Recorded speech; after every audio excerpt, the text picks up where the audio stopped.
Hello everyone, welcome to Genic Education. और हम लोगों ने अभी तक पिछले क्लास तक क्या क्या देखा था, आप लोग को याद होगा, आप लोग रिवीजन कर रहे होंगे अच्छे से। तो पिछले लेक्चर्स में हम लोग देखे थे, सेकेंड ऑर्डर सिस्टम हम लोगों ने स्टार्ट किया था। उसमें पहले इंपल्स रिस्पॉन्स दिया, फिर हम लोगों ने इंपल्स इनपुट दिया, फिर हम लोगों ने स्टेप इनपुट दे करके देखा, और उसका जो रिस्पॉन्स निकलता वो हम लोगों ने किया फॉर वेरियस जीटा का वैल्यू को चेंज करके। एक बार जीटा का वैल्यू 0 की पुट किया, एक बार जीटा का वैल्यू 0 से ग्रेटर देन और 1 से लेस पुट किया, जिसको अंडर डैम्प्ड बोला जाता है। जब जीटा का वैल्यू 1 होता है वो भी हम लोग देखे, और जीटा जब ग्रेटर देन 1 होता है ओवरशूट की कंडीशन, वो भी हम लोग ने अच्छे से देखा था। ठीक है, तो यहाँ पे और एंगल ऑफ इंक्लिनेशन भी हम लोगों ने वहां पे देख लिया था। क्लियर है? तो आज हम लोग स्टार्ट करते हैं। आज हम लोग देखने कुछ प्रॉब्लम सॉल्व करना बहुत जरूरी है। बस पढ़ते रहने से कुछ होने वाला नहीं है, बस प्रॉब्लम भी लगाना बहुत जरूरी है। तो प्रॉब्लम जो है इंपॉर्टेंट है। तो आज हम लोग उसी का प्रॉब्लम डिस्कशन करेंगे, सेकंड ऑर्डर सिस्टम का, जो कि मैं अच्छे से प्रॉब्लम लूंगा जो एग्जाम रिलेवेंट होते हैं। तो आप लोग को इसको इंपॉर्टेंट फोकस से समझना कि कैसे मैं सॉल्व कर रहा हूँ क्वेश्चन को, और उसी तरह आपको अप्लाई करना है। ठीक है, तो प्रॉब्लम लेने से पहले मैं कुछ एक टेबल बनाऊंगा, कंपेयर करूंगा दो, और उसको आप अच्छे से नोट कीजिए। ठीक है, उसके बाद प्रॉब्लम स्टार्ट करेंगे। क्लियर है? चलिए, यहाँ पे मैंने दो टेबल बनाया है। यहाँ पे देखिए, एक यहां से यहां तक एक टेबल है, और उसके दूसरा एक साथ मत बना दीजिएगा, इसको पूरे एक साथ नहीं है, ध्यान में रखिएगा। ये इतना तक जो है टेबल, ये है इंपल्स इनपुट के लिए है, ये इंपल्स इनपुट के लिए है। समझ में आ रहा ना? देख रहे हैं, del of t, del of t, ये डेल ऑफ टी, ये डेल ऑफ टी, ये इंपल्स इनपुट के लिए है। और ये सब जो है यहां से यहां तक, ये यहां से लेकर के ये है स्टेप इनपुट के लिए। क्लियर है? यहां से लेकर के यहां तक, तो आप यहां से यहां तक नोट कीजिएगा एक तरफ, और उसके नीचे फिर ये टेबल अगर स्पेस एक साथ मत नोट कर दीजिए जैसे मैं लिखा हूं। ठीक है ना? क्लियर है? तो इंपल्स इनपुट यहां पे मैंने ये बताया है कि आपको यहाँ पे डाउट नहीं होना चाहिए। मैंने उस समय जब डिस्कस कर रहा था, उसमें क्या लिया था? यूनिट इंपल्स इनपुट लिया था। क्या लिया था? यूनिट इंपल्स इनपुट लिया था, और ट्रांसफर फंक्शन लिया था जो वो omega n square s square plus 2 zeta omega n s plus omega n square, ये ट्रांसफर फंक्शन लिया था। इसमें आपको क्या था? के का वैल्यू जो है, ये स्टैंडर्ड इक्वेशन नहीं है, इसमें के का वैल्यू जो है वो 1 है। एक डीसी गेन मैंने बताया था ना, जब एस इक्वल टू 0 पुट करते हैं तो वही के क्या है? एक डीसी गेन ही है। समझ में आ रहा है? के क्या है? एक डीसी गेन है। क्लियर है? तो यहाँ पे आपको क्या है देखिए, तो ये स्टैंडर्ड इक्वेशन नहीं है। तो जब हम लोग ये इक्वेशन आया था, और ये हम लोग मैंने जो डिराइव किया था वो इसको लेके किया था, डेल ऑफ टी, और ये इक्वेशन जो ट्रांसफर फंक्शन था, तो इसका हमको याद कीजिए, यही आया था रेस्पॉन्स, यही आया था ना, इंपल्स रेस्पॉन्स जो सी ऑफ टी आया था वो यही आया था, omega n root over 1 minus zeta square e to the power minus zeta omega n t sin omega t t. Clear है? अब यहाँ पे क्या है? अब यहाँ पे मान के चलिए, ये हम अब यहाँ पे के लेते हैं। अब हम स्टैंडर्ड इक्वेशन का बात करेंगे। ट्रांसफर फंक्शन जो है वो स्टैंडर्ड ट्रांसफर फंक्शन है। मान लीजिए के ले लेते हैं, k omega n square divide by s square plus 2 zeta omega n s plus omega n square. K क्या है? यहाँ पे डीसी गेन है। तो यहाँ पे 1 था, लेकिन यहाँ पे हम के मान के चल रहे हैं, वहां मान के चल रहे हैं कि के 1 नहीं है। तब क्या चेंजेस आएगा सी ऑफ टी में, वो जाना जरूरी है, क्योंकि आप एग्जाम में गलत कर सकते हैं। यहाँ पे आप हमसे इसको स्टैंडर्ड लेके बना सकते हैं, नहीं ये गलत हो जाएगा। यहाँ पे अगर जब डीसी ट्रांसफर फंक्शन जो है स्टैंडर्ड रहेगा, जब डीसी गेन के दिया है, कोई भी के दिया हुआ है मान के लिए, तब उस केस में चेंजेस क्या आएगा देख लीजिए। सी ऑफ टी में के से सिंपली मल्टीप्लाई हो जाएगा, k omega n by root over 1 minus zeta square into e to the power minus zeta omega n t sin omega d t. के से बस मल्टीप्लाई कर देना है। क्लियर है? उसके बाद देखिए थर्ड जो पॉइंट है, इसमें आप देखिए यहां तक हम यूनिट इंपल्स लेके चल रहे थे। क्या लेके चल रहे थे? यहां दोनों में केस में, ये दोनों फर्स्ट टू में, यहां पे हम क्या लिए हैं? यूनिट इंपल्स लिए हैं। क्लियर है? यूनिट इंपल्स लिए हैं। और यहां पे आप देखेंगे, यहां पे अभी यूनिट इंपल्स नहीं है, ए इसका मैग्नीट्यूड है, कोई ए क्या है? कोई मैग्नीट्यूड है। ठीक है, मतलब ये 5 to 1 छोड़कर 2 3 4 5 6 कुछ भी हो सकता है, ये कांस्टेंट है। और यहाँ पे मान लीजिए फिर से हम लोग के, यहाँ पे के का वैल्यू फिर से 1 है, यहाँ पे के का वैल्यू क्या है? फिर से 1 है। अब यहाँ पे क्या चेंजेस आएगा सी ऑफ टी में? देखिए a omega n by root over 1 minus zeta square, ये आपका सेम रह जाएगा, खाली ए से जितना जो कांस्टेंट यहाँ मल्टीप्लाई वहां फाइनली में वही मल्टीप्लाई होगा। क्लियर है? अब यहाँ पे देखिए, ये ए डेल ऑफ टी है, यहाँ पे k omega n square s square plus 2 zeta omega n s plus omega n square, ये लिया हुआ। अब यहाँ दोनों मल्टीप्लाई, ए भी मल्टीप्लाई है, के भी स्टैंडर्ड लिया गया, तो यहाँ भी दोनों मल्टीप्लाई हो जाएगा। क्लियर, कोई डाउट? तो मैंने यहां लिखा दिया है ताकि एग्जाम में कभी भी डायरेक्ट ये इक्वेशन लिखा रहता सी ऑफ टी, तो आपको ये इक्वेशन पता है तो डायरेक्टली आप ना समझ लें कि ये इक्वेशन बस दिया हुआ है। यहाँ पे ए और के भी रह सकता है, हमेशा के ए और के का वैल्यू 1 नहीं होगा। जब ऐसा फॉर्म रहेगा तो आपको ये स्टैंडर्ड एक तरह से समझ लिए ये स्टैंडर्ड इक्वेशन है। क्लियर है? अब जब हम लोग इंपल्स इनपुट, अब जब इसी तरह सेम स्टेप इनपुट के लिए देखेंगे, स्टेप इनपुट में भी क्या है, यहां तो दिख रहा ना आप लोग को, यहां तक कट नहीं रहा है, तो यहां पे भी देखिए अगर r of t, t of s, c of t है, ठीक है ना, यहां भी यू ऑफ टी जब यूनिट स्टेप लिए, यूनिट स्टेप है, अब वहां भी यहां पे देखिए यहाँ पे के का वैल्यू क्या है 1 है, यहां पे के का वैल्यू 1 लेके चल रहे हैं, जब ये के का वैल्यू क्या है 1 है, तो इसका जो इंपल्स सॉरी स्टेप रेस्पॉन्स आया सी ऑफ टी, जो स्टेप रेस्पॉन्स आया ये क्या है 1 minus e to the power minus del omega n t divide by root over 1 minus zeta square sine omega dt plus theta, ये आया। Clear है? अब यहाँ ये यूनिट ही है, अब यहाँ पे जनरल जो होता है ट्रांसफर फंक्शन का इक्वेशन के ओमेगा एन स्क्वायर वो मैंने लिया, तो जब ये जनरल लेंगे तो यहाँ पे बस के बाहर पूरे होल में के को मल्टीप्लाई कर देंगे, समझ में आ रहा ना, पूरे होल में के को मल्टीप्लाई कर दिए। क्लियर?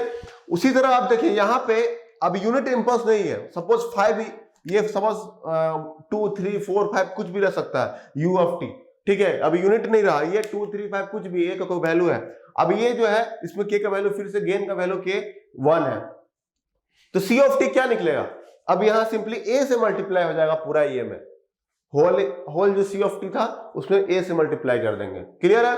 उसी तरह same A you of T और के ओमेगा दोनों में रहेगा तो दोनों को फिर मल्टीप्लाई कर देंगे बाहर ए और के, तो ये मैंने आपको क्लियर कर दिया ताकि एग्जाम में कुछ भी पूछो डायरेक्टली क्वेश्चन दिखे तो आप ये इक्वेशन बस ना समझे, ये जनरल इक्वेशन ना समझे इसको, ये आपका जनरल इक्वेशन है। अब इससे कंपेयर करेंगे ए के से, अब अगर वहां ए के का वैल्यू 1 आ जाता तो ठीक है, तब ये आपको मिल जाएगा, ए और के का वैल्यू दोनों 1 आ जाता तो मिल जाएगा, लेकिन आपको कंपेयर इससे करना है, ठीक है ना, कोई डाउट? तो ये था हमारा। अब हम लोग स्टार्ट करेंगे प्रॉब्लम, ये दोनों को अच्छे से आप नोट कीजिए खूबसूरत वे में, और यहां से यहां तक जो है एक टेबल बनाइएगा, ये नहीं साथ लिख दिए छोटा दिख नहीं रहा, चीटी सा लिख दिया दिख ही नहीं रहा, ऐसा नहीं, यहां से यहां एक टेबल और यहां से एक टेबल दूसरा उसके नीचे बनाइए। क्लियर है? तो हम लोग अब प्रॉब्लम स्टार्ट करते हैं, पहला प्रॉब्लम लेते हैं। चलिए, तो एक क्वेश्चन आप नोट कीजिएगा जिसमें इंपल्स रेस्पॉन्स जो है सेकेंड ऑर्डर सिस्टम का दिया हुआ है, impulse response of second order system is given by c of t equal to 12.5 e to the power minus 60 sin 80 t greater than equal to 0 के लिए, ठीक है, वैलिड है, मतलब u of t मतलब in the sense u of t है, valid वही है। अब यहाँ पे 5 क्वेश्चन एक साथ मैंने लिखा है, पहला क्या निकालना, मैं इसलिए करा रहा हूँ ये जनरल टाइप का क्योंकि इससे आपको क्लियर हो जाएगा कि कैसे मतलब क्वेश्चन वाले एग्जाम मतलब ये इक्वेशन दिया हुआ है, आपको बोलता है एग्जाम में कि फाइंड डैम्पिंग रेशियो, तो आप कैसे निकालेंगे, ठीक है, तो वो उसी को एक ये दिया हुआ है, आपको बोलता है कि फाइंड डायरेक्टली बोलता है फाइंड ट्रांसफर टाइम कांस्टेंट, तो आपको कैसे निकालना, इसलिए मैं 5 क्वेश्चन एक साथ करा दे रहा हूं, ये 5 क्वेश्चन 5 अलग क्वेश्चन के बराबर है, ठीक है ना। तो यहाँ पे c ऑफ t जो है क्या लिया हुआ 12.5 e to the power minus 60 sin 80 t greater than equal to 0 लिया है। इसमें जो है फाइंड करना क्या है, डैम्पिंग रेशियो को फाइंड करना पहला, दूसरा क्या निकालना, टाइम कांस्टेंट निकालना, बोले तो टाउ निकालना है, तीसरा क्या निकालना, फाइंड ट्रांसफर फंक्शन निकालना है, इस सिस्टम का ट्रांसफर फंक्शन क्या होगा वो भी कैलकुलेट करना है, चौथा जो है वो स्टेप रेस्पॉन्स कैलकुलेट करना है। स्टेप रेस्पॉन्स बोले तो जब u ऑफ t देंगे, ये तो इंपल्स रेस्पॉन्स दिया हुआ है, मतलब इसका इनपुट क्या होगा, डेल ऑफ t इनपुट होगा, मतलब इनपुट इंपल्स इनपुट दिया होगा इसके। अब स्टेप रेस्पॉन्स उसका आउटपुट चाहिए, इसका मतलब क्या हुआ कि उसका इनपुट जो होगा वो यूनिट इनपुट होगा, यूनिट स्टेप इनपुट होगा या स्टेप इनपुट होगा, ठीक है। तो अब उसके बाद पांचवा जो है इसमें क्या कैलकुलेट करना है, steady state value of the state response, steady state response जो इसका स्टेप रेस्पॉन्स आएगा उसका स्टेडी स्टेट वैल्यू आपको कैलकुलेट करना है। क्लियर यहाँ तक?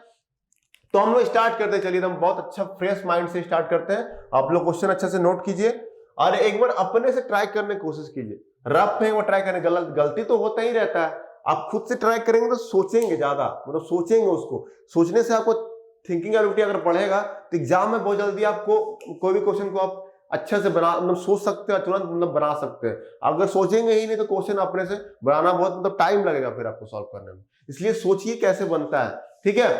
तो यहाँ पे सी ऑफ टी दिया हुआ है और हम लोग जो जनरल जानते हैं इंपल्स रेस्पॉन्स के लिए सी ऑफ टी क्या होता है, ये अगर हम बात कर रहे हैं ये उस केस में है, इसमें हम लोग बात कर रहे हैं, हाँ ये आपको किस टाइप का दिख रहा है, सी ऑफ टी किस टाइप का दिख रहा है? एक याद आ रहा होगा कि इम्पल्स रिस्पॉन्स जिसे 4 मैंने लिखा था, तो ये अंडर डैम्प से मैच कर रहा है कि नहीं? कुछ ऐसे सोचना है आपको, कैसे सोचना है ये इंपॉर्टेंट है। ये जो इक्वेशन है किससे मैच कर रहा है वो आपको ध्यान में रखना चाहिए। जो सी ऑफ टी है किससे मैच कर रहा है, तो आप ध्यान में सोचिए उसको। हाँ, अंडर डैम्प के इस टाइप का इक्वेशन था, e to the power minus zeta omega n t sine omega d t, ऐसे कुछ इक्वेशन आ रहा था। तो ऐसे आपको सोचना है। तो सी ऑफ टी क्या था, तो मैंने आपको बताया था जनरल जो टेबल फॉर्म, जो टेबल बनाया था उसमें क्या लिखाया था, a k omega n root over 1 minus zeta square e to the power minus zeta omega n t, नहीं था ना, और sine omega t omega d t, ये डैम्पिंग रेशियो है। देखिए अब इससे हल्का फुल्का दोनों मैच कर रहा है कि नहीं, देखिए ये इक्वेशन और ये इक्वेशन, देखिए दोनों को देखिए मैच कर रहा है कि नहीं, तो बिल्कुल मैच कर रहा है। अब दोनों को कंपेयर कीजिए आप यहाँ पे, ये इसका मतलब फायदा क्या होगा आपको पता चलेगा। आपको ध्यान में रखना है, इक्वेशन ज्यादा टफ इक्वेशन नहीं है, एक दो बार आप बस बोलते रहिए, रिवीजन कीजिए, आपको ध्यान में आ जाएगा। यहां से आप दोनों कंपेयर कीजिए, दोनों कंपेयर कीजिए तो क्या मिलता है, देखिए अब कंपेयर कीजिएगा तो ये पूरा पार्ट जो है, ये पार्ट मतलब पहला जो है a k omega n divided by root over 1 minus zeta square, ये किसके बराबर है, ये दिख रहा है 12.5 के बराबर है कि नहीं? देखिए क्योंकि e to the power minus से कोएफिशिएंट क्या है 12.5, यहाँ पे e to the power minus zeta omega coefficient तो यही है ना। समझ में आ रहा है कैसे कंपेयर कर रहे हैं हम। अब यहाँ पे देखिए e to the power minus common है, वहां माइनस ठीक है, t तक t ठीक है।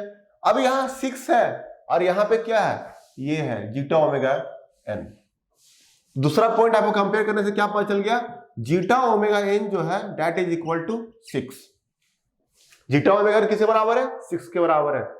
थर्ड पॉइंट जो आ रहा है, थर्ड पॉइंट दिख रहा है ओमेगा डी, यहां पे देखिए ओमेगा डी और यहां पे साइन 8t, तो ओमेगा डी किसके बराबर दिख रहा है, ओमेगा डी दिख रहा है 8 के बराबर, 8 रेडियन पर सेकंड के बराबर दिख रहा है।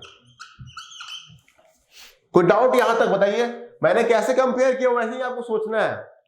अब यहां पे हम कैसे कैलकुलेट करेंगे, देखिए ये आपको पता चल गया zeta omega n equal to 6 दिखा हुआ है, ओमेगा डी भी आपको पता है ना।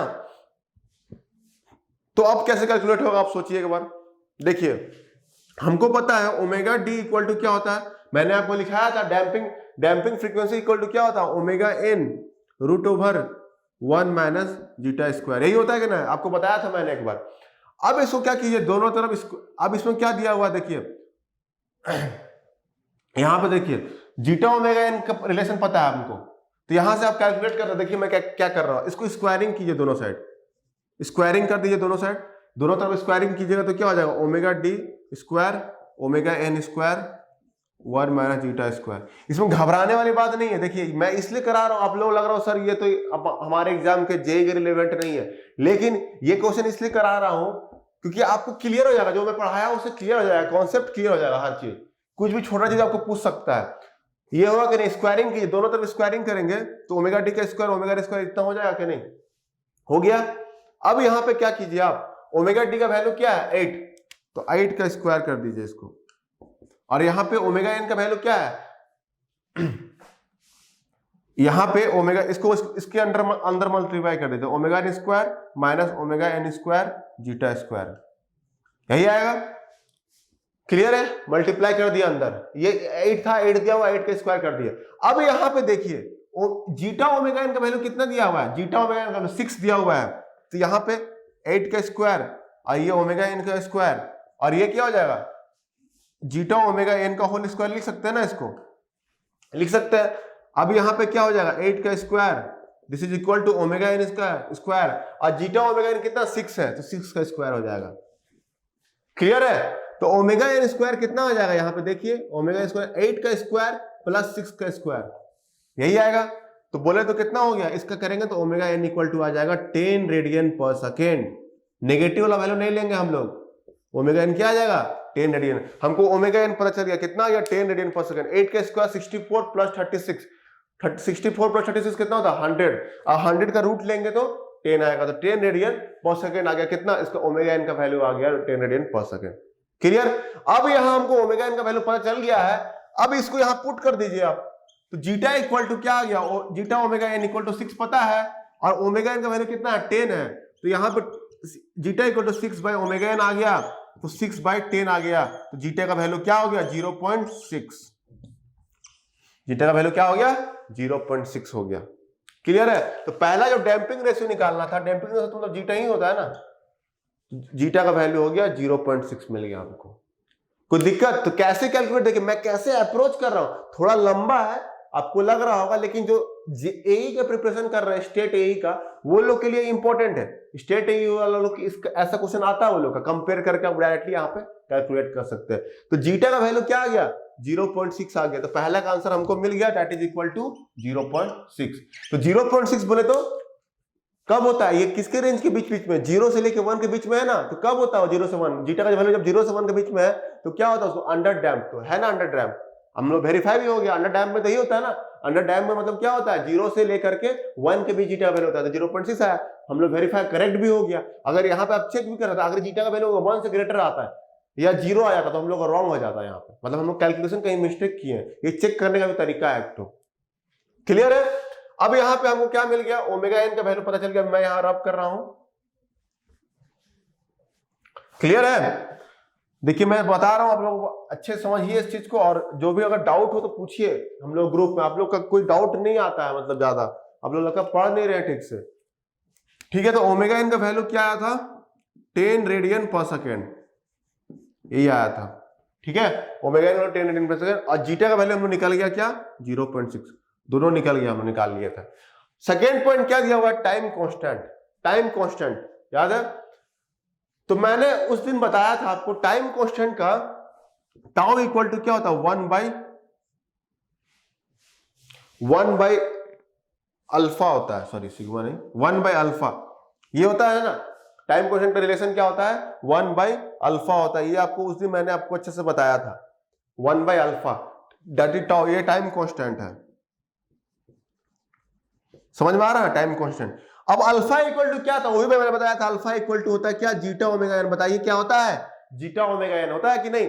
अब यहां पे हमको पता है जीटा ओमेगा एन का वैल्यू क्या दिया हुआ है, जीटा ओमेगा एन 6 दिया हुआ है, तो पुट कर दीजिए 6, तो यहां पे टाइम कांस्टेंट टाउ का वैल्यू क्या आ जाएगा 1/6 आ गया, ये हो गया 1/6 सेकेंड।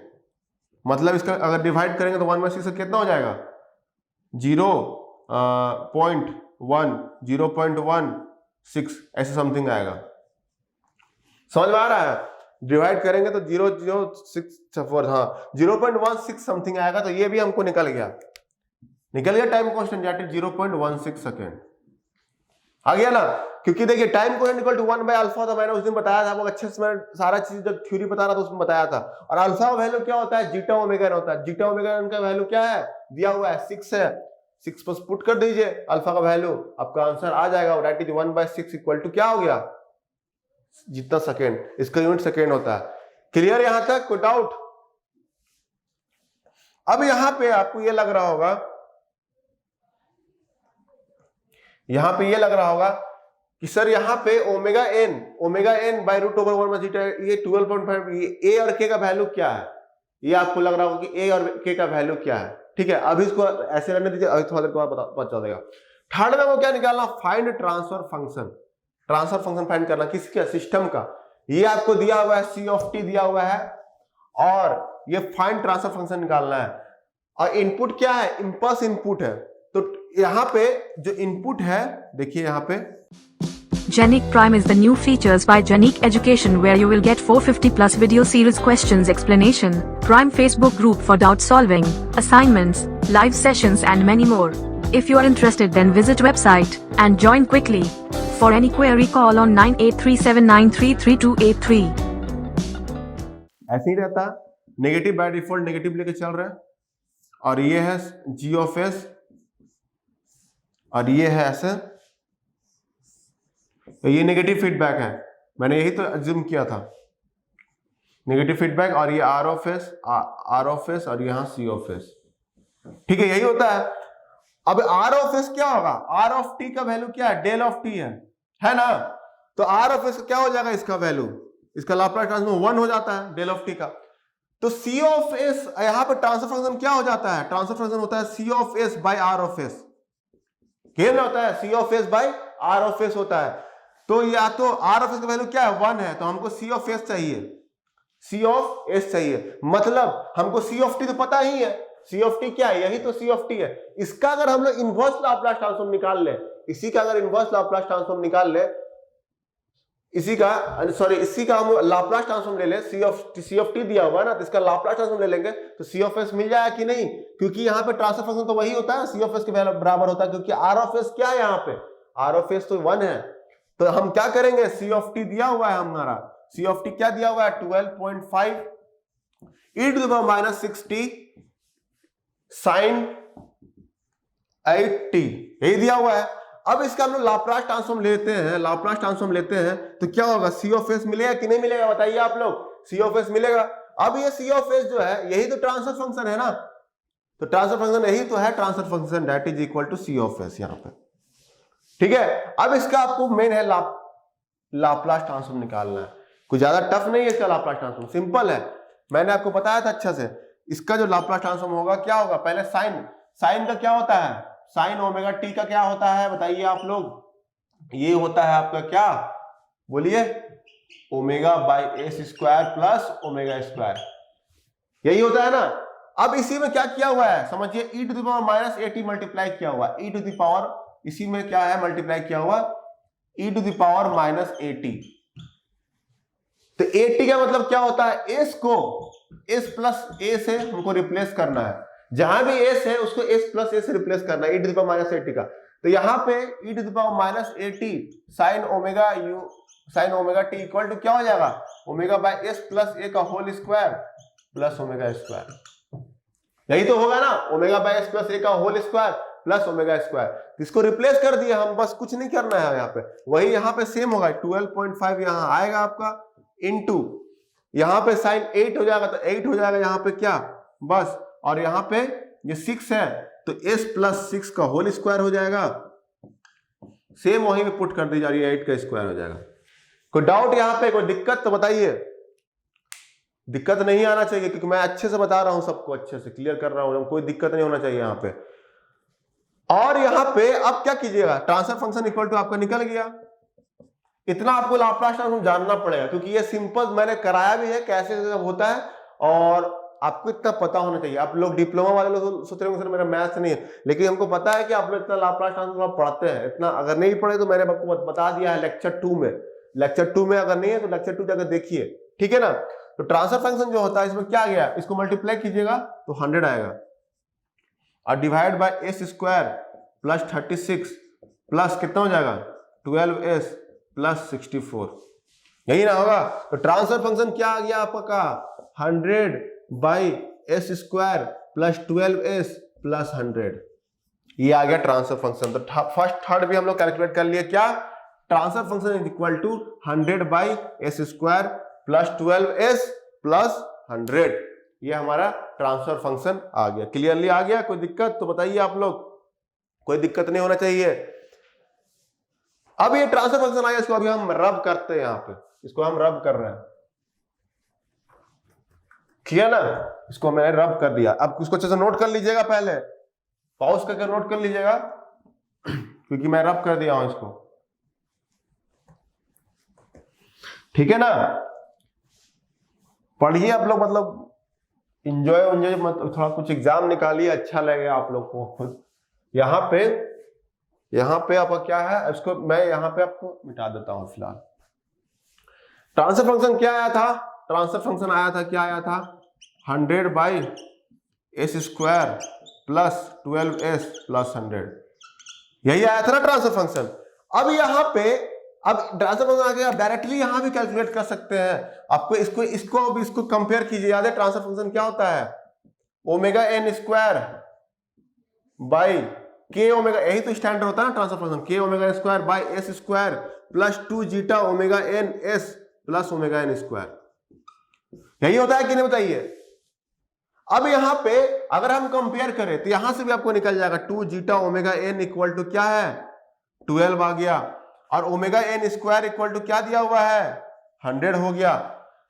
तो यहां से ओमेगा एन स्क्वायर का क्या आ गया 100 हो गया, और यहां से कंपेयर टू 10, यहां भी आपको यहाँ पे ओमेगा एन क्या आ जाएगा 10 आ गया। देखें इससे भी हम निकाल सकते हैं, 10 रेडियन पर सेकेंड। इससे भी 10 आ गया, आया ना, देखिए कंपेयर किए, इस दोनों इक्वेशन कंपेयर किए, दोनों कंपेयर करें मतलब क्या मिला, ओमेगा एन स्क्वायर इक्वल 100 मिल गया। यहां से ओमेगा एन का वैल्यू क्या हो गया, 10 रेडियन पर सेकेंड आ गया। और यहाँ 2 इंटू जीटा, ये 10, दिस इज इक्वल टू 12। और यहां से भी देखिए क्या आ जाएगा, देखिए जीटा का वैल्यू क्या मिल गया आपको, 0.6 मिल गया। आया था ना हम लोग का 0.6 आया था कि नहीं आया था। तो यहां से भी आप कैलकुलेट कर सकते थे, मैंने वहां भी बताया डायरेक्टली अब इक्वेट। अगर आपको ये नहीं भी आ रहा है, अगर ये भूल भी गए हैं आप, अगर आप यहाँ भूल गए हैं ये, तो आप डायरेक्ट उसका ट्रांसफर फंक्शन निकालिए ना, ट्रांसफर फंक्शन निकालेंगे तो आप ऐसे भी कैलकुलेट कर सकते हैं। तो मैं दो तरीके से यहाँ बता दिया हूँ आपको करने के लिए।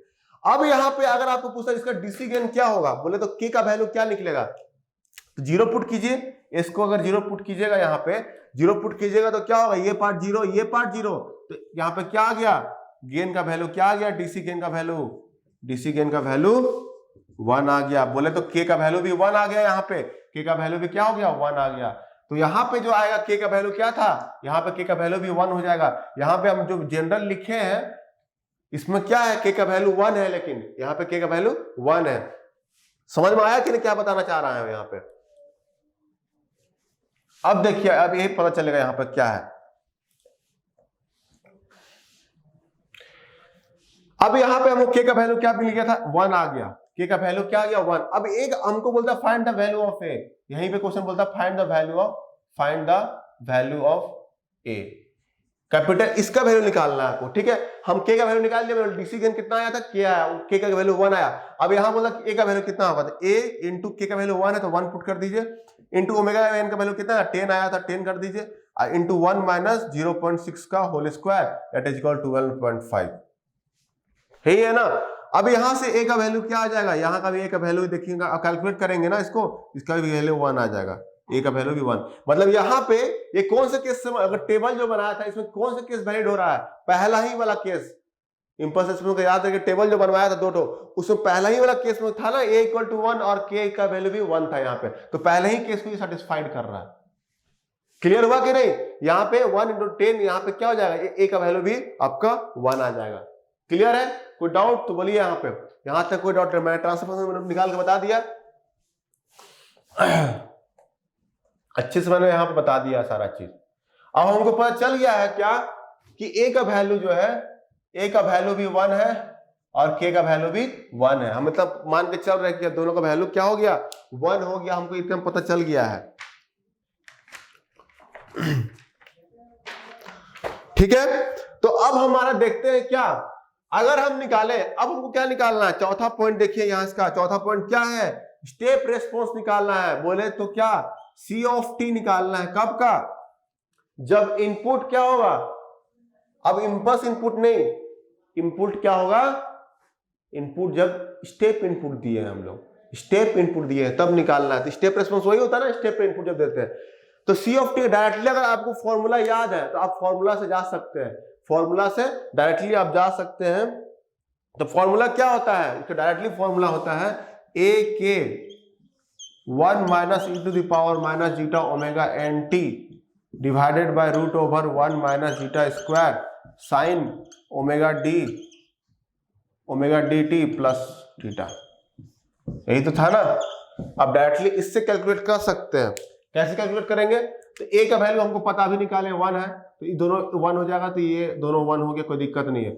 और यहाँ 1 माइनस जीटा ओमेगा एन का वैल्यू तो पता चल गया था ना, जीटा ओमेगा वैल्यू क्या था, 6 था, तो 6 पुट कर दीजिए बाई 1 माइनस 0.6 का होल स्क्वायर, जीटा का वैल्यू तो यही था 0.6। अब साइन ओमेगा डी वैल्यू 8 था, तो 8 पुट कर दीजिए 8t। अब हाँ, यहाँ थीटा हमको पता नहीं है, थीटा क्या है ये पता नहीं है, पता नहीं ना थीटा बोले तो क्या मैंने बताया था, ये भी थीटा इक्वल टू क्या था, एंगल ऑफ इंक्लाइनेशन होता है, ये मैंने आपको बताया था अच्छे से। थीटा इक्वल टू क्या होता है, एंगल ऑफ इंक्लाइनेशन। तो angle of inclination equal to क्या होता है बताइए, कॉस थीटा इक्वल टू, मैंने सब कराया है, कॉस थीटा इक्वल टू क्या होता है, जीटा होता है, जीटा। तो इसका वैल्यू क्या है 0.6, तो थीटा का वैल्यू क्या निकलेगा, कॉस इनवर्स 0.6। तो कॉस इनवर्स 0.6 क्या होता है बताइए आप लोग, 53, आई थिंक 53.13 होता है, वो चेक कर लेता हूं। कॉस इनवर्स 0.6 53.13, मैंने करेक्ट, आई एम करेक्ट। तो यहाँ पे थीटा का वैल्यू जो आ गया, ये आ गया क्या 53.13 आ गया। समझ में आया? 53.13 हमको जीटा का वैल्यू यहाँ पे मिल गया। अब यही इसी को हम यहाँ पे रख देंगे, बस कोई दिक्कत नहीं होगा। इसी चीज को आप यहाँ पे रख दीजिए, पुट कर दीजिए, तो सी ऑफ टी क्या मिल जाएगा? सी ऑफ टी बोला तो स्टेप रेस्पॉन्स क्या मिल जाएगा? 1 माइनस, अब इसको क्या है 1 बाय रूट ओवर, इसको भी हम चेंज कर सकते हैं। 1 बाय रूट ओवर 1 माइनस 0.6 का होल स्क्वायर क्या हो जाएगा? 1 बाय रूट ओवर 1 माइनस 0.6 का स्क्वायर, ये आ गया 1.25, तो ये 1.25 हो जाएगा, 1.25 हो गया e to the power 60, minus होगा ना यहाँ पे -60, तो -60 हो जाएगा, और साइन 80 प्लस 53.13। समझ में आया? तो ये आपका सी ऑफ टी आया, और ये 1.25 हो गया 1 by e to power -60 sin 80, ये सारा पुट कर दिया। यही है आपका स्टेप रेस्पॉन्स। यही क्या आ गया इसका? यही है स्टेप रेस्पॉन्स। कोई डाउट, कोई दिक्कत तो बोलिए। यहाँ पे क्या मैं बता रहा हूँ सारा चीज यहाँ पे क्लियर हुआ कि नहीं? स्टेप रेस्पॉन्स कैसे निकालते हैं वो सारा चीज हमें यहाँ पे क्लियर कर दिया। आपको समझ में आ रहा है ना? तो यहाँ पे आपको ये समझना था कि कैसे हम प्रोसीड करें क्वेश्चन को कैसे प्रोसीड करें। अब यही स्टेप अगर आपको इसका फॉर्मूला पता नहीं होता तो आप क्या करते हैं? अगर आप, मैं तो यहाँ फॉर्मूला पता था ये कि 1 minus e to the power minus zeta omega n t root over इतना इतना करके पता था हमको, तो हम लिख दिए। अगर आपको फॉर्मूला पता नहीं होता तो बताइए क्या करते आप? सोचिए। तो मैं आपको इसका हिंट देता हूं, आप ये आपका होमवर्क है और आपको ये निकालना है आंसर। आपके इसमें हिंट क्या है कि मैं जो ट्रांसफर फंक्शन निकाला हूं, जो मैंने वहां पे ट्रांसफर फंक्शन निकाला है, ठीक है ना? तो ट्रांसफर फंक्शन के जरिए जाइए, ट्रांसफर फंक्शन निकाला, और ट्रांसफर फंक्शन किसी भी सिस्टम का यूनिक होता है, चेंज नहीं होता है। तो ट्रांसफर फंक्शन को आप पुट कीजिए, वहां पे u ऑफ टी को पुट कीजिए। u ऑफ टी का ट्रांसफर फंक्शन क्या होता है? 1/s होता है, और उससे आप निकाल के देखिए इतना आ रहा है कि नहीं। काफी बड़ा होगा क्योंकि एस स्क्वायर का टर्म है, तो काफी बड़ा होगा ये, ठीक है? तो आकर ट्राई कीजिए इतना आ रहा है कि नहीं आ रहा है, नहीं तो फिर आपको ये फॉर्मूला याद करना होगा, ठीक है? तो वो आप एक बार ट्राई कीजिए और कमेंट कीजिए आ रहा है कि नहीं आ रहा है, बताइएगा हमको, ठीक है? अब हम लोग आगे बढ़ते हैं। स्टेप रेस्पॉन्स निकल गया। अब हम लोग लास्ट जो बोला क्या, steady state value of step response. आपको क्या निकालना? इसका स्टेडी स्टेट वैल्यू निकालना, सी ऑफ टी का। तो स्टेडी स्टेट वैल्यू मैं कितने बार बताया हूं कि जब टाइम डबल होता है तो टी टेंड्स टू, जब इंफिनिटी होता है, t tends to infinity, time जो है इंफिनिटी को टेंड्स करता है, तो वही वैल्यू को हम लोग क्या बोलते हैं? उसी वैल्यू को रिस्पॉन्स का स्टेडी स्टेट वैल्यू बोलते हैं, मतलब टी टेंड्स टू इंफिनिटी। और एस डोमेन, जब एस डोमेन में बात करेंगे या तो लाप्लास डोमेन में, तो एस टेंड्स टू 0 करके हम निकाले, फाइनल वैल्यू फिर हम लगाते थे, ठीक है? तो यहाँ पे स्टेडी स्टेट वैल्यू निकालने के लिए क्या करेंगे? सिंपली क्या कीजिए, टी को इंफिनिटी पुट कर दीजिए, यहाँ पे टी के जगह पे इंफिनिटी पुट कर दीजिए। समझ में आ रहा ना? टी के जगह पे इंफिनिटी पुट कीजिएगा, तो यहाँ पे क्या होगा? e to the power minus infinity होगा, टी के जगह इंफिनिटी पुट कीजिएगा तो e to the power minus infinity, तो यहाँ पे आएगा ना टी के जगह infinity. e to the power minus infinity का वैल्यू क्या होता है? 0 होता है। मैं कितना बताया हूं कि e to the power value जो माइनस इंफिनिटी होता है वो 0 होता है। तो यहाँ पे इसका वैल्यू पूरा 0 हो गया, खाली बच गया 1। इसका आंसर क्या हो जाएगा? इसका आंसर हो जाएगा 1। स्टेडी स्टेट वैल्यू क्या आ गया? 1 आ गया। क्लियर? तो एक क्वेश्चन में देख रहा, मैंने 5 क्वेश्चन यहाँ पे लिया, आपको पांचों का एक्सप्लेन किया कैसे किया।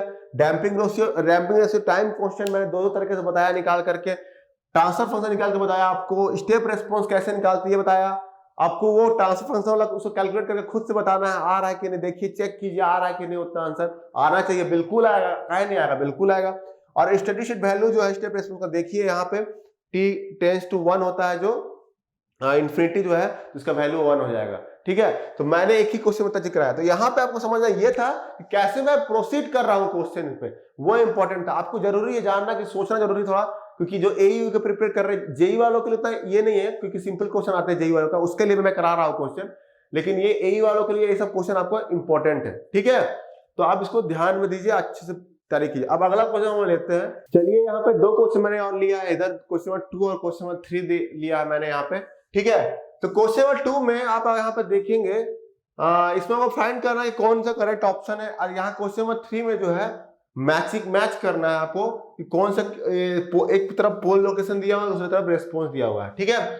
तो यहाँ पहला क्वेश्चन देखिए, इसको आप अच्छे से नोट कीजिएगा, इसको अच्छे से पहले एक बार ट्राई कीजिएगा, उसके बाद यहाँ देखेंगे, मैं बार बार यही बोलता हूँ। तो पहला जो क्वेश्चन नंबर 2 है, इसको पढ़िए। For a second order system दिया हुआ है, damping ratio zeta is, zeta का वैल्यू भी दिया हुआ है, कहां से कहां लाइक कर रहा है, 0 से लेकर के 1 से कम तक, ठीक है, 1 से कम है, ठीक है। तो ये कब होता है, अंडर डैम्प सिग्नल का यही होता है, ठीक है। Then the roots of the characteristic polynomial are, roots बोलना है, रूट्स क्या होगा, कैरेक्टरिस्टिक्स पॉलिनोमियल मतलब वही होता है ना, कैरेक्टरिस्टिक्स पॉलिनोमियल क्या होता है, मैंने वही बताया था, डिनोमिनेटर का याद है, डिनोमिनेटर का इक्वेट कर रहे हैं 0 और उसका एस का वैल्यू निकाल रहे थे, यही नहीं कर रहे थे, एस का वैल्यू निकाल रहे थे। तो एस का वैल्यू जो निकाल रहे थे तो कहां लाइक कर रहा था, ये इंपॉर्टेंट था। तो मतलब इनडायरेक्टली ये क्या है, पोल्स, मतलब यहाँ पोल्स का ही बात हो रहा है, क्या कर रहा है, पोल्स का ही बात हो रहा है, समझ में आ रहा है। जो भी हम लोग कैरेक्टरिस्टिक इक्वेशन था उसका इक्वेट करके 0 से इक्वेट कर रहे थे और उसका रूट्स निकाल रहे थे, तो हमको पोल्स ही नहीं मिल रहा था, पोल्स ही ना मिल रहा था, याद कीजिए वहां पे। अब जब उसका पोल्स मिला तो उसका पोल्स का लोकेशन था, जीटा का वैल्यू पे चेंज कर रहा था, कभी यहां हो रहा था, एक बार यहां होता था, एक बार यहां और एक बार यहां आ रहा था, याद कीजिए, चारों केस मैंने लिया था। तो जब जीटा का वैल्यू 0 से लेकर बड़ा और 1 से छोटा था, पोल कहां लाइक कर रहा था, यहां और यहां लाइक कर रहा था कि नहीं। तो पहला ऑप्शन है, क्या दिया हुआ, रियल बट नॉट इक्वल नहीं, रियल भी है इक्वल नहीं है, मतलब ये दोनों पॉइंट, ये तो गलत है, रियल एंड इक्वल बोले तो ये वाला, ये भी गलत है। तीसरा क्या है, कॉम्प्लेक्स कंजुगेट, तो कॉम्प्लेक्स कंजुगेट तो यही है ना दोनों, तो थर्ड ऑप्शन इसका करेक्ट होगा। इमेजनरी, तो इमेजनरी टोटली ये है, ये जीटा इक्वल टू 0 के लिए होता है, ये होता है zeta equal to zeta greater than 1 के लिए होता है, और ये होता है जीटा इक्वल टू 1 के लिए, और यही सब केस होता है वो 0 से लेकर के लेस देन 1 के लिए होता है।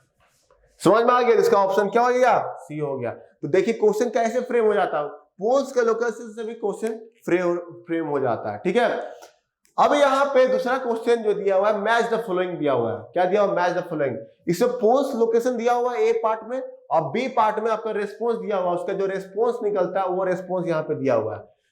तो मैं पहले ही बताया हूं, जब देखिए यहाँ पे पोल्स क्या है, रियल है और इक्वल नहीं है, मतलब ये वाला केस है। तो जीटा जो है ग्रेटर देन 1 के केस है, यहाँ पे क्या है, जीटा जो है ग्रेटर देन 1 के केस में है। तो जब जीटा ग्रेटर देन 1 का केस होता है तो क्या होता है, ओवर डैम सिस्टम कैसे वेवफॉर्म बनता है, मैं बताया था आपको, ओवर डैम सिस्टम का ये बनता है। तो ये आपका ऐसे मैच कर जाएगा, एक किससे मैच, 1 किससे मैच किया, क्यू से मैच कर गया।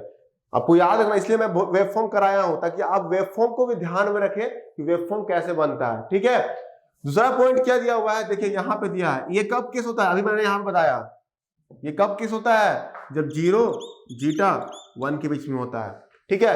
तो इस केस में क्या होता है, ये कब होता है, जब अंडर डैम सिस्टम होता है, मतलब डैम कुछ समय ऑसिलेट करता है और उसके बाद स्टॉप हो जाता है, रुक जाता है। तो ऐसे कौन सा दिख रहा है, तो आर दिख रहा है, तो 2 का भी आर हो जाएगा, 1 का क्यू, 2 का आर। थर्ड केस क्या दिख रहा है, ये है जीटा इक्वल टू 1 केस में रियल एंड इक्वल। ऐसे में क्या होता है, ये होता है क्रिटिकली डैम सिस्टम बोले तो ये उसका वेवफॉर्म ऐसे बनता है, तो 3 का एस हो जाएगा। और लास्ट जो है इमेजनरी रूट्स, जो इमेजनरी रूट्स रहता है वो तो आपका ऑसिलेटिंग रहता है, अनडैम्प्ड रहता है वो, तो ये आपका यहां से यहां मैच कर जाएगा, ठीक है, 4 का पी हो जाएगा। तो मैं यहां देखिए कैसे क्वेश्चंस आता है, इंपॉर्टेंट है, आप देख करके ही मार सकते हैं, उसके रूट्स पे आते हैं, उसके पोल्स क्यों लेके आ जाते हैं, तो आपको ये चीज समझ में प्रॉपरली आना चाहिए। क्लियर, कोई दिक्कत, कोई डाउट तो बोलिए, कोई डाउट होगा तो पूछिएगा, पोस्ट कीजिएगा एफबी ग्रुप पे, हम लोग उसको आपको रेक्टिफाई करके देंगे, ठीक है। तो देखिए 2 क्वेश्चन और मैंने लिखा है, चौथा और 5वां, ठीक है। इसको आप नोट कीजिए, और नोट करने के बाद खुद से ट्राई कीजिए, नहीं बनता है तब यहाँ पे आप सॉल्यूशन देख सकते हैं, ठीक है, या तो देख लीजिए, पॉज करके ट्राई कीजिएगा, ठीक है ना। तो यहाँ पे अब पहला क्वेश्चन देखते हैं, चौथा क्वेश्चन 4 देखते हैं। इसमें क्या बोला है, for unity feedback system with open loop transfer function, open loop mention किया हुआ है, open loop transfer g of s is equal to 9/s into s + 2 इतना दिया हुआ है। तो आपको टाउ का, इसका जीटा का वैल्यू निकालना है, टाइम डैम्पिंग रेशियो वैल्यू आपको निकालना है। तो मैं आपको बताया था क्या, कि ओपन लूप ट्रांसफर फंक्शन जो होता है किसी भी क्लोज्ड लूप क्या होता है, G of s into H of s होता है। तो एच ऑफ, लेकिन यहाँ में बता दिया यूनिटी फीडबैक है, यूनिटी फीडबैक है तो जी ऑफ एस ही उसका ओपन लूप ट्रांसफर फंक्शन होगा। तो अगर हम इसको ड्रॉ करें ऐसे, और बाय डिफॉल्ट कुछ मेंशन नहीं किया कौन सा फीडबैक है, नेगेटिव फीडबैक पॉजिटिव फीडबैक, तो बाय डिफॉल्ट तो हमको नेगेटिव फीडबैक ही लेना पड़ता है। और यहाँ पे ये जी ऑफ एस दिया हुआ है आपका, कितना दिया हुआ है 9/s इंटू एस प्लस 2 दिया हुआ है, ठीक है। और ये यहाँ पे सी ऑफ एस आ गया, और ये आ गया आर ऑफ एस, और यहाँ पे आ गया ये यूनिटी फीडबैक, ठीक है।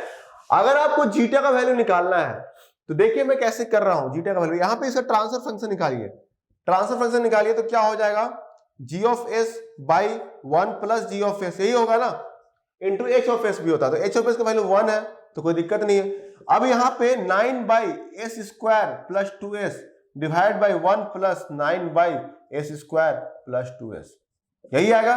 समझ में आ रहा है कि नहीं? अब इसका एलसीएम लीजिए, ट्रांसफर फंक्शन क्या आ गया 9/s square plus 2s plus 9, यही आ गया ट्रांसफर फंक्शन। अब जब इसको कंपेयर कीजिएगा जो स्टैंडर्ड होता है तो क्या होता है, k omega n square divide bye s square plus 2 zeta omega n plus omega n square, यही तो होता है ना स्टैंडर्ड इक्वेशन। तो स्टैंडर्ड इक्वेशन ये होता है, यहां से आप कंपेयर करेंगे तो ओमेगा n स्क्वायर का वैल्यू तो 9 आ गया, क्लियर है। तो यहाँ k का वैल्यू क्या हो जाएगा, यहाँ 1 होगा, ऑफ कोर्स ये बात है 1 होगा, क्योंकि ओमेगा n स्क्वायर का वैल्यू यहाँ पे 9 पता चल रहा है, तो ओमेगा n स्क्वायर का वैल्यू क्या हो गया 9 हो गया, तो ओमेगा n का वैल्यू क्या मिल जाएगा 3 हो जाएगा। नेगेटिव वैल्यू नहीं मिलता है, फ्रीक्वेंसी हम लोग नेगेटिव नहीं ले सकते, तो 3 रेडियन पर सेकेंड आ गया, यहाँ पे ओमेगा n का वैल्यू कितना आ गया 3 रेडियन पर सेकेंड। कंपेयरिंग करना सीखना पड़ेगा आपको, स्टैंडर्ड इक्वेशन पता होना चाहिए कि ट्रांसफर कैसे मैं अप्रोच कर रहा हूं वो इंपॉर्टेंट है। आपको भी वैसे ही सोचना होगा कैसे जीटा का वैल्यू निकलेगा, तो अप्रोच इंपॉर्टेंट है। ट्रांसफर फंक्शन मैं निकाला यहाँ पे, ट्रांसफर फंक्शन ये निकल गया। अब यहाँ पे हमको कंपेयर की स्टैंडर्ड इक्वेशन से, तो हमको क्या मिल रहा है, ओमेगा n स्क्वायर का वैल्यू क्या मिला 9 मिला, तो ओमेगा n का वैल्यू क्या हो गया 3 रेडियन पर सेकेंड मिल गया, ठीक है। दूसरा क्या पता चल गया 2 जीटा ओमेगा n का वैल्यू देखिए क्या दिया हुआ है, कंपेयर कीजिए तो 2 मिलेगा, ये मिला 2, और यहाँ वैल्यू पुट कर दीजिए 2 इंटू जीटा ओमेगा n का वैल्यू कितना 3, और यहाँ पे आ जाएगा 2, तो ये आ गया कितना 1/3, जीटा का वैल्यू कितना आ गया 1/3 मिल गया। इसका ऑप्शन कौन सा मैच कर रहा है, ए ऑप्शन, ए ऑप्शन यहाँ पे करेक्ट ऑप्शन होगा, क्लियर। तो आपको कैसे सोचना है वो इंपॉर्टेंट है, जीटा का वैल्यू निकाला, सोच ही नहीं पा रहे क्या करना है, तो उसके लिए आपको जी ऑफ एस दिया ऐसे प्रोसीड करना होगा। आपको ट्रांसफर फंक्शन निकाले, फिर कंपेयर किए, तो यहाँ पे अगर यहाँ पे आप पूछ सकते हैं कि नेचुरल फ्रीक्वेंसी क्या है, तो नेचुरल फ्रीक्वेंसी 3 रेडियन पर सेकंड है, ठीक है। फ्रीक्वेंसी जो है वो 3 रेडियन पर, ये भी पूछ सकता था इसमें पूछता कि इसका डीसी गेन का वैल्यू क्या होगा, तो डीसी गेन का वैल्यू 1 होगा, यहाँ पे 0 पुट कीजिएगा तो के का वैल्यू ऐसे भी 1 पता चल रहा है कंपेयर करने से। तो यहाँ से 3 क्वेश्चन ऐसे बन सकता है, समझ आ रहा है। तो आपको स्मार्ट बनना है, समझ रहे हैं कैसे बने क्वेश्चन, ये इंपॉर्टेंट है, सीखना है प्रॉपरली हर चीज को, कैसे अप्लाई कर रहे हैं वो जानना बहुत इंपॉर्टेंट है। इसको नोट कर लीजिएगा।